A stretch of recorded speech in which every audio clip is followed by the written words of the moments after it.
Paz do Senhor a todos. Bom dia. Bom dia, pastor. Irmã Nita Leitão.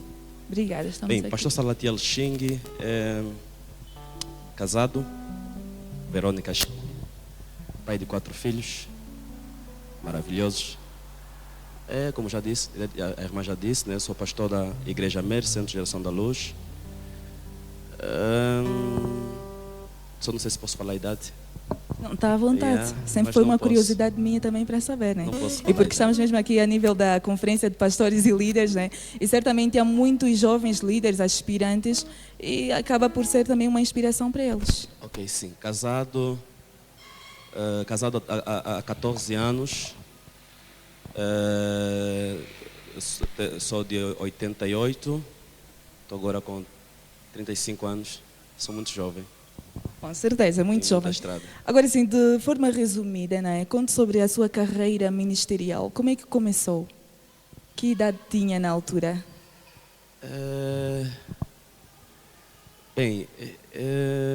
Como começou? Eu tinha 27 anos, penso. Tinha 27 anos quando comecei a pastorear uma igreja, na altura no Cunene. E estive aqui no Lubango a fazer a faculdade de teologia. Depois fomos encaminhados para o Cunene. Bem, começou lá, né? Começou lá a primeira experiência, né? De cuidar de uma igreja. Começou no Cunene. Agora, como eu penso que tem as próximas perguntas ali, mas tudo começou. A primeira experiência de cuidar de uma igreja eu tive no Cunene. Ok, no Cunene. E desde o início teve assim certeza do seu chamado? Porque há algumas pessoas, né, que pronto, convertem-se ou já nascem, né, na igreja ou numa família cristã e depois não sabem muito bem qual é o seu chamado, qual é o seu real ministério. O pastor Salatiel Xing desde o início sabia aquilo que devia ser a nível ministerial? Não, Como longe, é que soube? bem longe. Nunca me passou pela cabeça que eu seria pastor um dia. Eu tinha as minhas ambições, os meus objetivos e Deus os dele, né? Então nunca me passou pela cabeça que eu seria pastor. De facto, eu cresci numa família cristã. Os meus pais, em particular minha mãe, né, fazem parte de uma denominação. E eu cresci lá, né, e apenas a igreja. Então, mas nunca pensei que eu seria pastor. Nunca. Ok, começou oficialmente o ministério aos 27 anos, agora estamos na casa dos 30, né? Qual é o momento mais difícil, né? O momento que considera mais negro da sua história ministerial até agora? Cunene. No Cunene. O que é que Cunene aconteceu foi- no Cunene? Conte-nos sobre Cunene isso. foi, eu tenho dito que foi a escola de Deus para mim, Cunene. Eu estive debaixo da liderança de um pastor, Cunene, quando fui para lá. E eu fui com o objetivo de ajudá-lo. Depois tudo começou a complicar. Penso hoje, com um pouquinho mais de maturidade, compreendo que eu fui tolo, né? Não fui sábio em alguns momentos. Então, foi uma experiência muito difícil. Eu tive que deixar o trabalho, tive que deixar a universidade, a minha esposa teve que deixar o trabalho também. E nós fomos para lá para viver mesmo da fé. Então, foi uma experiência negra, né? Mas foi muito bom também. Então, o pior momento do ministério que eu passei foi sim no Cunene. Foi no Cunene, né? Mas eu acredito que a plateia está assim ansiosa por saber o que é que realmente aconteceu lá no Cunene, pastor Salatiel Xing, porque estamos cá para então corrigirmos alguns erros que Ok. muitos de nós acabamos por cometer atualmente, então. Ok. Vamos então. No Cunene eu estive colocado no meio de dois elefantes, né? Fazia parte de uma denominação que eu não posso mencionar aqui. Então, eu estava a auxiliar um pastor e por sua vez esse pastor tinha conflito com o seu pastor. E ele estava mais ausente do que presente. Quando eu cheguei naquele local, a igreja começou a ter outra vida, né? Começou a crescer, e aquilo começou a fazer confusão ao pastor que eu encontrei. Eu digo que eu não fui sábio, porque eu deveria simplesmente me submeter a ele. Só que a liderança geral, eles queriam descartar ele e apostar apenas em mim. Foi a pior escolha que eles tiveram. Então, uma das vezes chamaram-me para ir para uma das conferências em Luanda, e eu fui sem consentimento do pastor provincial. E quando eu cheguei, a guerra começou. É gravíssimo. Realmente. Então, agora, já que agora conseguimos chegar neste ponto, como é que tem sido, né, estar debaixo da liderança de alguém atualmente? Estar debaixo da liderança de alguém? Atualmente, pela experiência que eu já vivi, eu compreendo mais o líder, né? Compreendo mais o líder, o que ele pensa, a visão dele, e procuro fazer o que ele pensa, não o que eu estou a pensar, né? Procuro seguir o que ele fala, não o que eu, né, estou a pensar. Então, tudo por conta do que eu já vivi, já passei. E então, este é um ponto, né? Nós que estamos debaixo de alguém, da liderança de alguém, nós nos submetemos à visão né? Não à nossa visão, até que a gente saia debaixo da liderança da pessoa para implementar a nossa própria visão. Então, enquanto estivermos debaixo desta pessoa, a visão não é nossa, é dele. A visão é da pessoa e não nossa. E como é que tem sido, então, gerir o ministério e a família ao mesmo tempo? É um bicho de 7 cabeças, nem por isso. Como é que tem conseguido dar volta à situação? As duas coisas são ciumentas. Família e o ministério. A igreja é bastante ciumenta. Se você não dá tempo na igreja, não cresce. Do mesmo modo a família, né? A família também, se você não dá tempo a ela, nós podemos ter uma família desequilibrada ou desestruturada. Então, tem sido difícil para mim, né, conciliar a igreja e a família. Ainda assim, Deus tem nos dado graça, que é para atender a questão família, né? Como disse, tenho 4 filhos e uma esposa maravilhosa, né? Então tem sido difícil, mas Deus tem dado graça para atender às necessidades e cuidar da família. Como é que é ser um líder jovem atualmente? E vamos falar concretamente mesmo no caso da nossa província, do nosso país, Angola. Uau, ser líder jovem atualmente é um desafio grande, muito grande, porque nós estamos essa geração, eu penso que é a geração, não penso não, é a mesma geração das TICs. Quando um pastor está a pregar hoje, já tem alguém que pode ir no Google, pesquisar o tema da pregação e vai ter o esboço todo. E pode falar, não, o pastor falhou aqui, falhou ali e falhou acolá. Então, há um desafio muito grande hoje liderar jovens, ser líder jovem, em termos de conhecimento. A pessoa tem que ir à busca do conhecimento, porque os líderes hoje não querem ser guiados por líderes vazios. Vou colocar isso entre aspas, né? Então, é bastante desafiador hoje ser líder, né? As exigências são maiores, são grandes. Então, estávamos a falar ontem com o pastor Manuel Caos, e falamos disso também, né? É realmente um desafio muito grande, mas Deus é que nos tem ajudado. Acha que os líderes jovens acabam, por certa forma, cair no descrédito? Sim. Ou as pessoas hoje em dia já não valorizam mais, né? Porque... Não, sim e não, né? Vou dizer porquê. É bem verdade que muitos líderes jovens têm deixado de facto a desejar, têm cometido muitos erros, e isso tem levado muita gente a descredibilizar os jovens, né, por causa dos erros que eles têm cometido. Mas também tem jovens que estão andando no caminho certo, né, caminho seguro.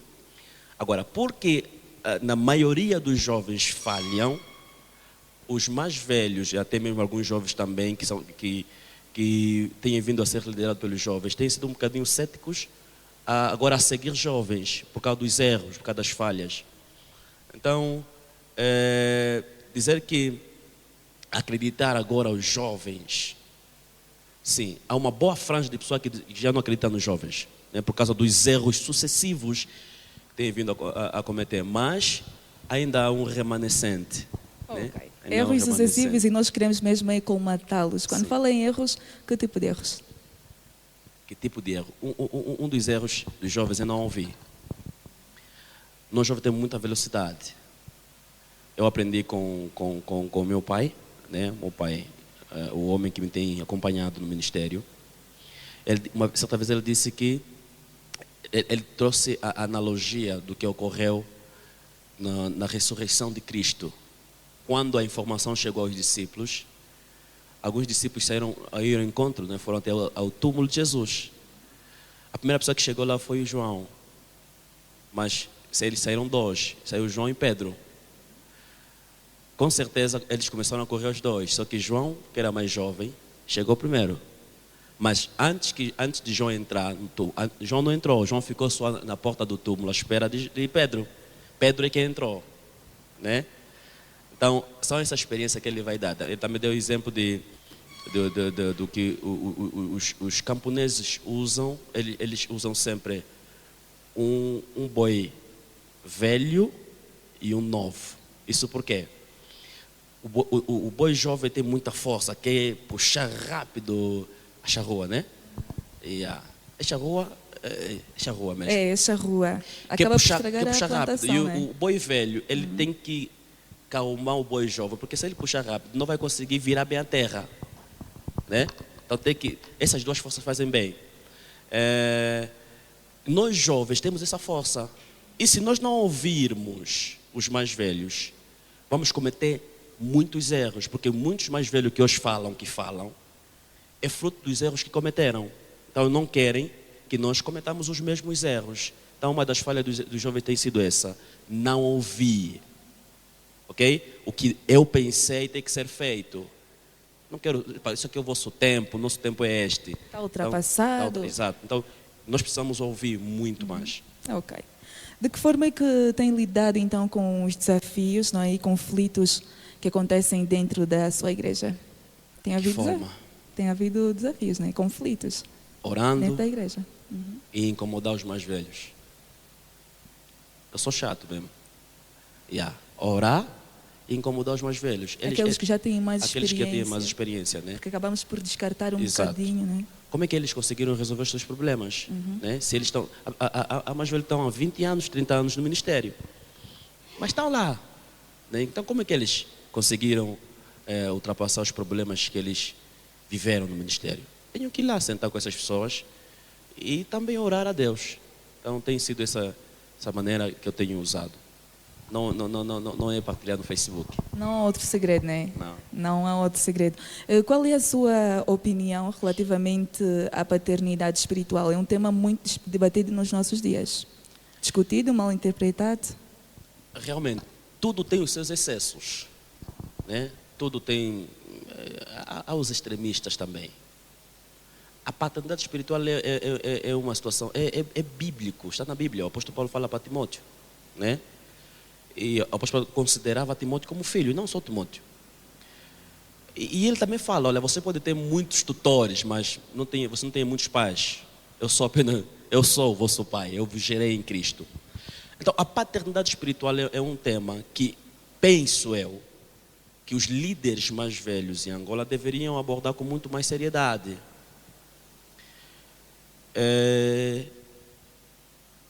Por quê? Penso que vamos chegar ali.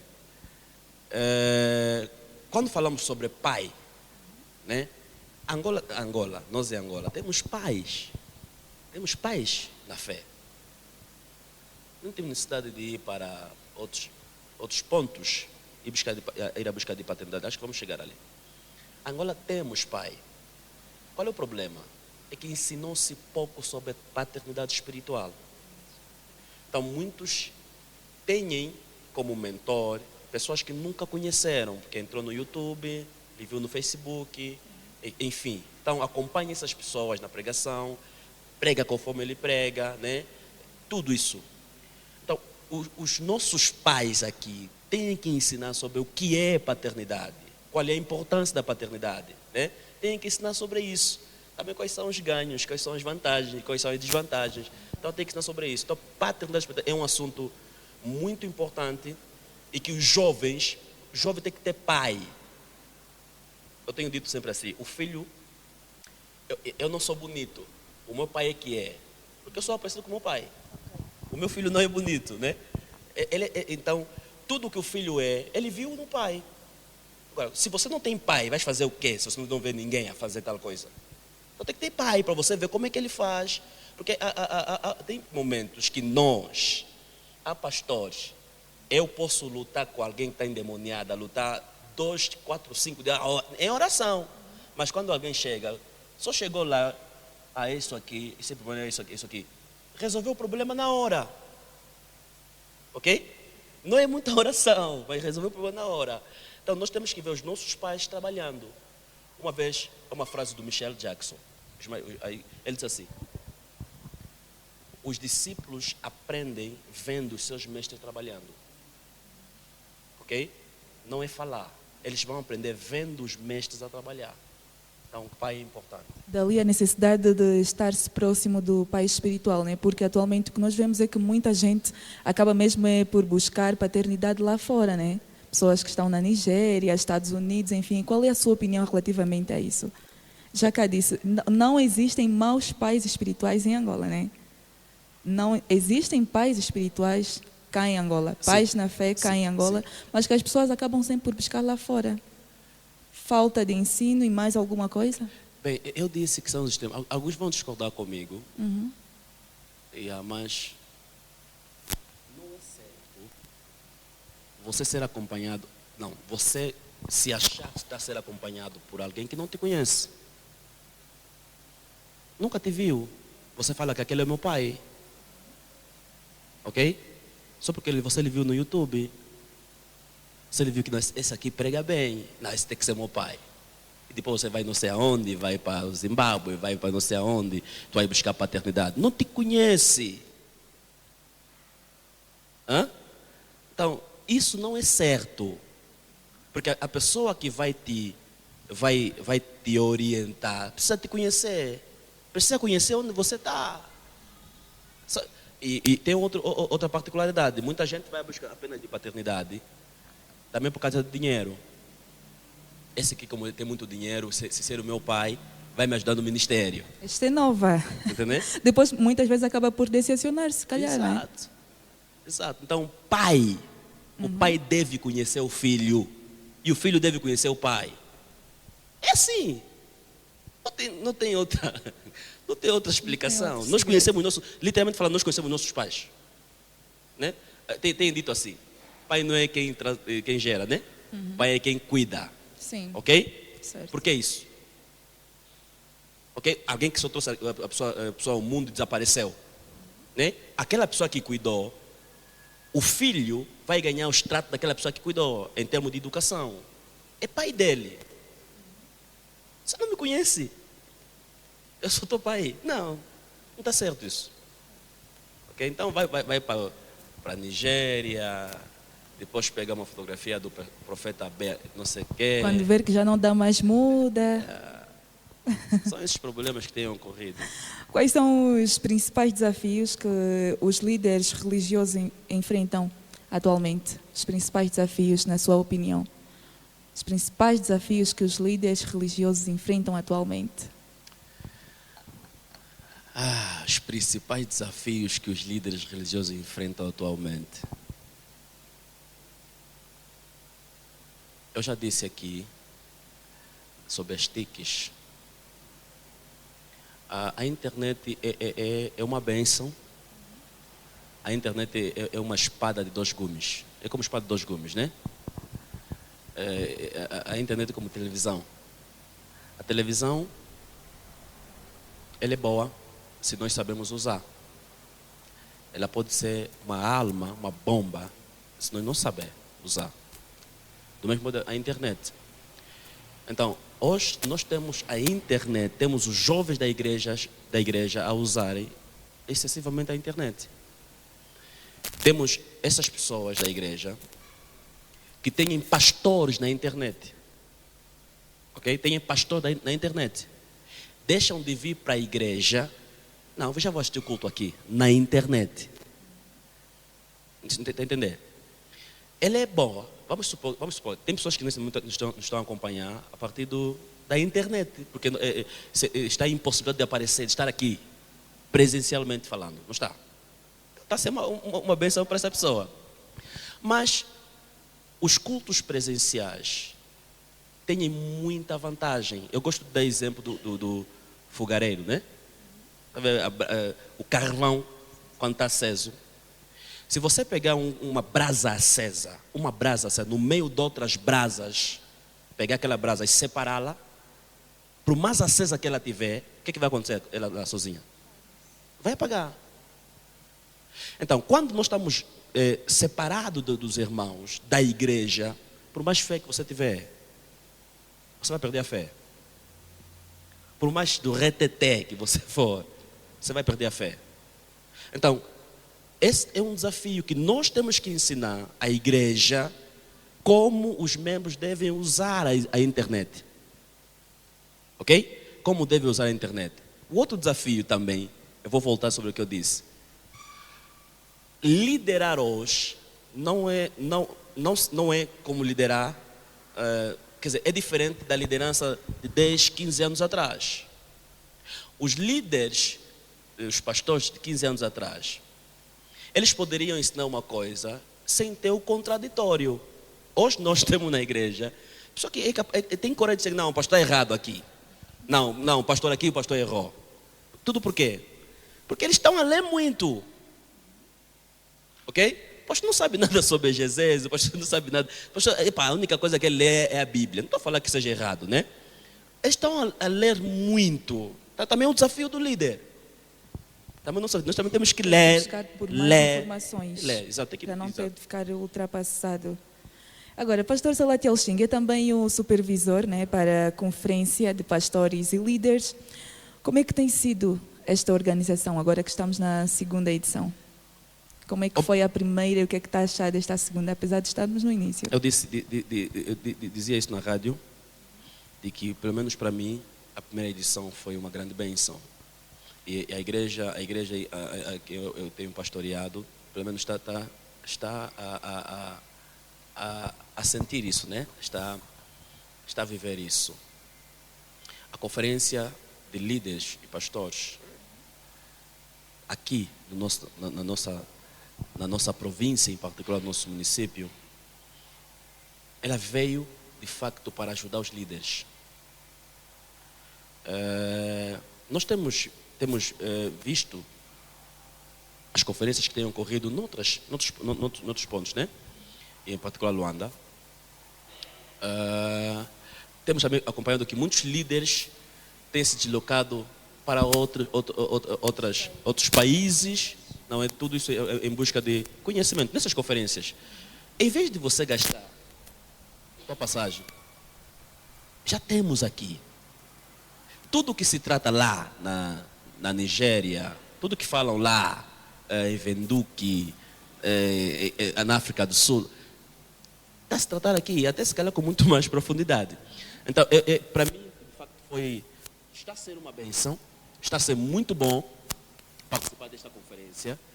E eu quero convidar aqui, nas próximas edições, que esta sala, pelo menos, que todos nós, todos os pastores, todos os líderes, né, sejam porta-voz desta conferência, né?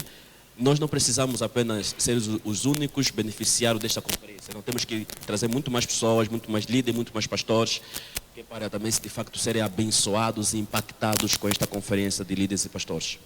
Que tipo de dificuldades tem encontrado quando da organização e como pensa colmatar estas dificuldades?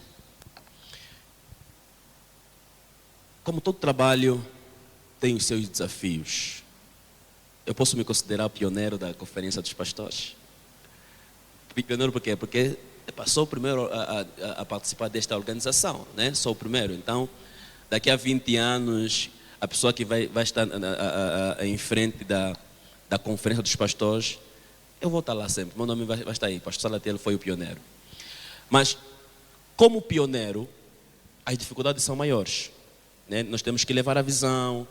Há um momento que você vai ter com um pastor, está meio cético, quem está a organizar?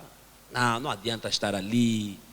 E é uma coisa que eu percebi aqui na nossa terra, de que parece que alguns se sentem que se devem ser os únicos a organizarem um evento desta dimensão. Mas ainda assim nós temos tido a coragem, né, de se aqui não abriu, aqui vai abrir. Se essa porta se fechou, aquela vai se abrir. Então nós temos insistido nisso.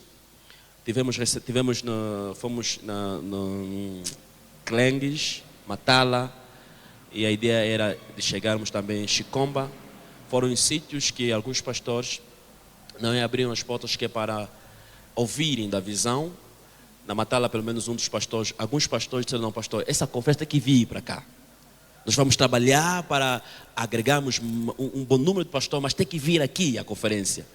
Então, há pessoas que de facto estão a receber bem, outros não, é como tudo, mas nós estamos a bater as portas. Jesus nos ensinou isso aqui. Se você, né, bate, pede, enfim. Então, ele nos ensinou isso, temos que ser persistentes até que dê certo. Para esta edição, o tema escolhido é Líderes Extraordinariamente Visionários. O que é que se quer atingir com a escolha deste tema? Líderes extraordinariamente visionários. O tema já diz tudo. Nós temos que aprender sobre, primeiro, o que é visão, né? Então, líderes extraordinariamente visionários. Eu penso que o que nós vamos aprender aqui nesta edição vai ser, ou melhor, muitos aqui vão receber chaves mesmo, chaves mestras, né, para alavancar os seus ministérios. Eu também estou nessa expectativa, né, de receber algumas chaves. Então, é um tema pertinente, é um tema atual, né, e veio a calhar para todos nós, para todos os líderes, todos os pastores. Bem, não sou pastor, todos os líderes. E eu acredito que o que nós vamos aprender aqui, as pessoas podem aplicar até mesmo nas empresas, né, ou enfim, em outras áreas da sociedade. Ok. Pastor, de que forma é que surge então a visão ministerial? Minha visão ministerial? Uhum.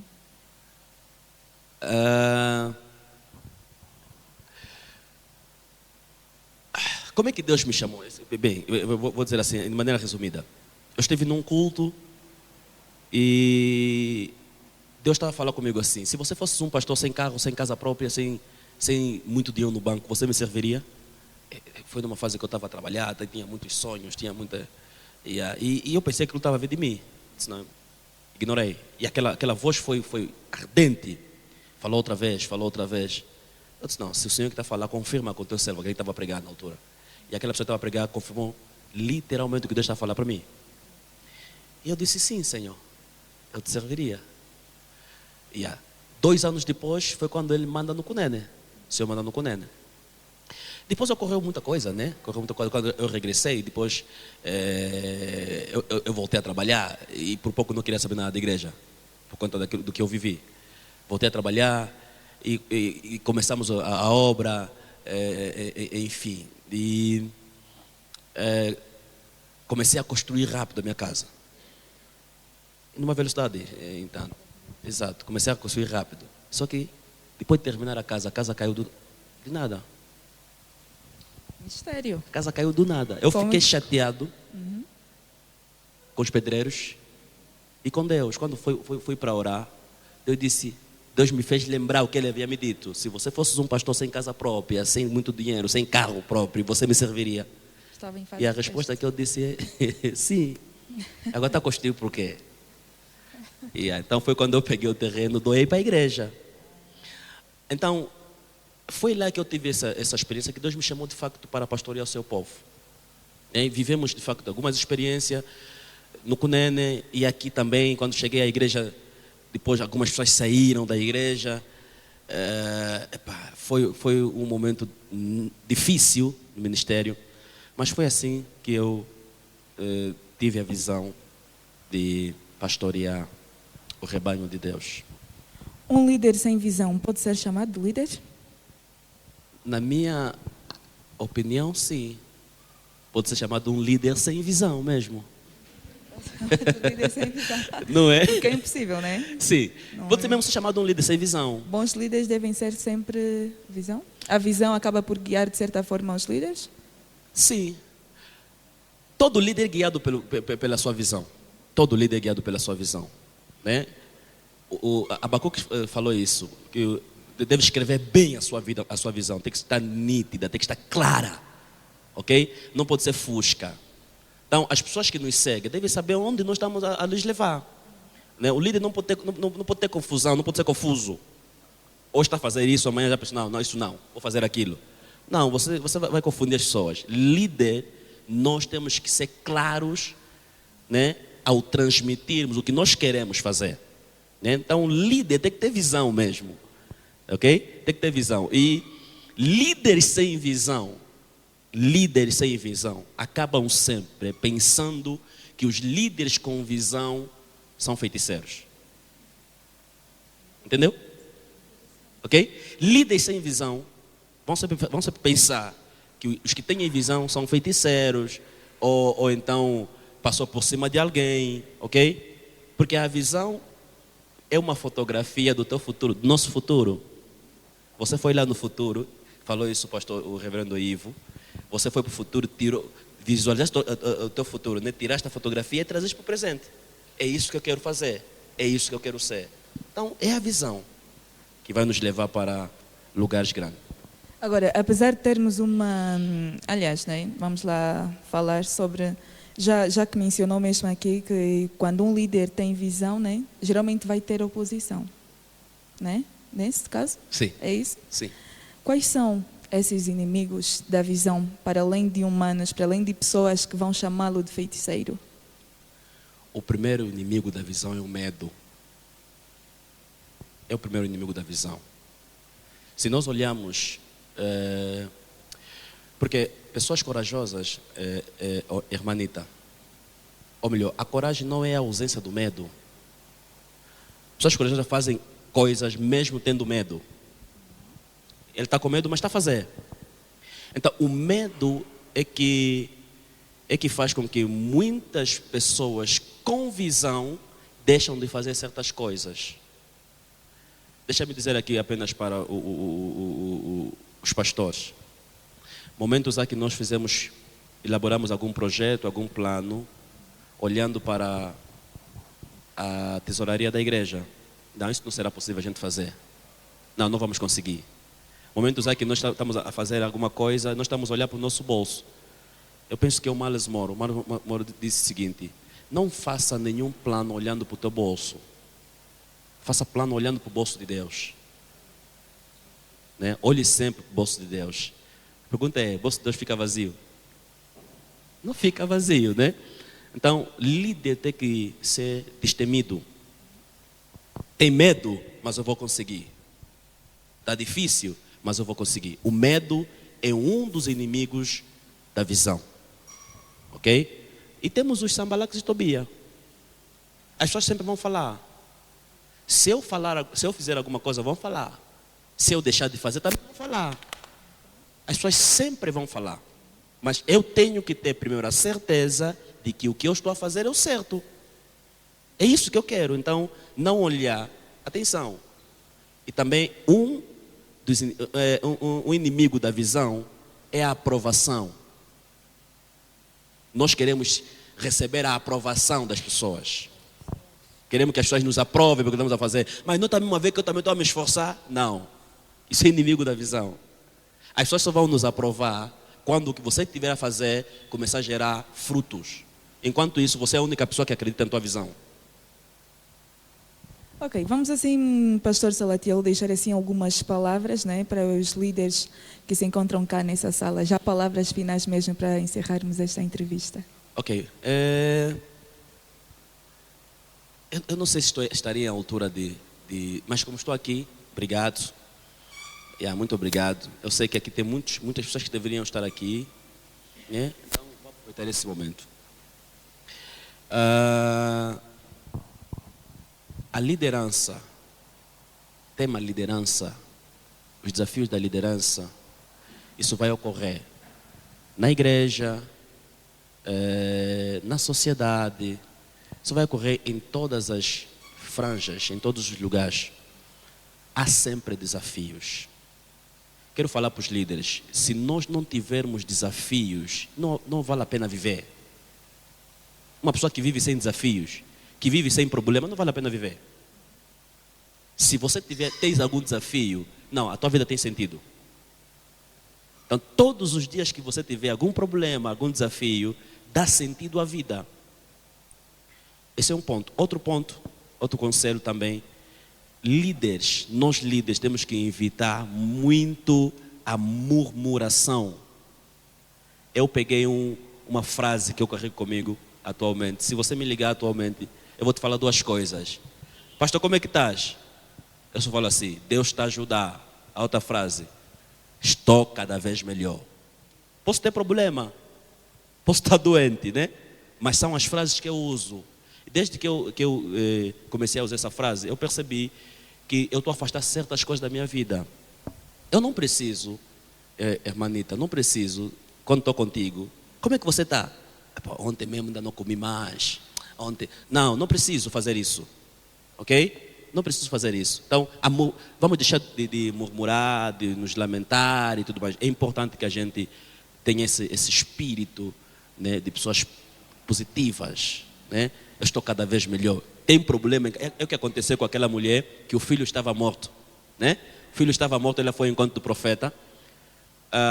O moço do profeta, quando ele parou, perguntou, vai tudo bem contigo? Eu disse, vai tudo bem com o teu marido, vai tudo bem com o teu filho, vai tudo bem, mas o filho estava morto. O filho estava morto, né? Quando chegou no profeta, disse, o meu filho está morto. Ao profeta ela disse que está morto, mas ao moço disse, não, está tudo bem. Então tem pessoas que não precisam saber que eu estou a passar por problema. Então, os líderes, desafios são bons, nos fazem bem, e problemas nos fazem bem, ampliam a nossa capacidade de resolução. Então, que Deus possa ricamente abençoar, embora que eu não possa falar que Deus abençoe os mais velhos. Então, até a próxima. Aprendemos aqui então, ficou a máxima. Pessoas corajosas fazem as coisas ainda que com medo. Se tiver desafios, a sua vida então terá sentido. Evite a murmuração, seja também uma pessoa positiva. Pastor Salatiel Chink, agradecemos imenso pela sua disponibilidade. E nós ficamos por aqui com a promessa de voltarmos a estar juntos amanhã. Estou assim a devolver o lugar ao moderador. Bate palmas. Obrigado.